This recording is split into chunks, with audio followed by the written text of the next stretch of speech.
దేశంలో మొబైల్ ఫోన్లు, టాబ్లెట్లు వంటి ఎలక్ట్రానిక్ గాడ్జెట్లను ఈఎంఐలపై కొనుగోలు చేసే వారి సంఖ్య వేగంగా పెరుగుతోంది.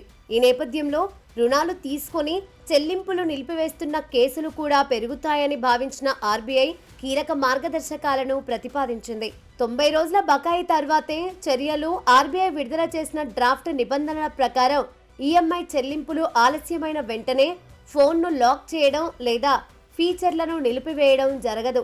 కనీసం 90 రోజుల పాటు రుణం బకాయిగా ఉన్నప్పుడే చర్యలు తీసుకునే అవకాశం ఉంటుంది. దీనికి ముందు వినియోగదారునికి వరుసగా నోటీసులు ఇవ్వడం తప్పనిసరిగా పేర్కొంది. మొదటి నోటీసు ఈఎంఐ గడువు ముగిసిన 60 రోజుల తర్వాత ఇవ్వాలి. ఆ నోటీసులో బకాయి మొత్తాన్ని చెల్లించేందుకు 21 రోజుల సమయం ఇవ్వాల్సి ఉంటుంది. ఆ తర్వాత కూడా చెల్లింపులు జరగకపోతే మరో హెచ్చరిక నోటీసు ఇవ్వాలి. రెండో నోటీసు తర్వాత కనీసం 7 రోజుల వ్యవధి పూర్తయిన తర్వాత మాత్రమే ఫోన్ ఫీచర్లపై పరిమితులు అమలు చేయవచ్చు. వినియోగదారుల అనుమతి తప్పనిసరి. ఈ విధానం అమల్లోకి రావాలంటే రుణ ఒప్పందంలోనే స్పష్టమైన అంగీకారం ఉండాలని ఆర్బీఐ పేర్కొంది. అంటే వినియోగదారు ముందుగానే ఈ షరతులకు సమ్మతి తెలిపి ఉండాలి. బ్యాంకులు లేదా ఫైనాన్స్ కంపెనీలు తమ ఇష్టానుసారం ఫోన్లను బ్లాక్ చేయలేవు. అలాగే ఈ సాంకేతికతను కేవలం రుణ బకాయిల వసూలు కోసమే వినియోగించాలని ఆర్బీఐ స్పష్టం చేసింది.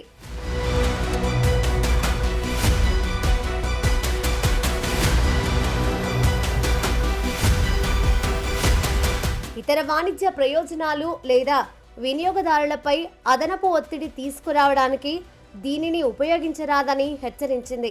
లాక్ చేసిన కొన్ని సేవలు ఆపరాదు. ఫోన్పై ఆంక్షలు విధించినా కొన్ని కీలక సేవలు మాత్రం కొనసాగించాల్సిందేనని ఆర్బీఐ స్పష్టం చేసింది.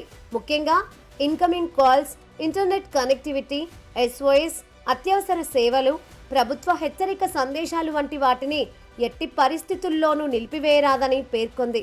అంటే ఫోన్ పూర్తిగా పనిచేయకుండా కాకుండా కొన్ని ప్రత్యేక ఫీచర్లకే పరిమితులు ఉండే అవకాశం ఉంది. రుణగ్రహీత బకాయి మొత్తాన్ని చెల్లించిన వెంటనే పరిమితులను తొలగించాల్సి ఉంటుందని ఆర్బీఐ పేర్కొంది. చెల్లింపు పూర్తయిన గంటలోపే ఫోన్ ఫీచర్లను తిరిగి యాక్టివేట్ చేయాలి. అలా చేయకపోతే గంటకు 250 రూపాయల చొప్పున పరిహారం చెల్లించాల్సి వస్తుంది.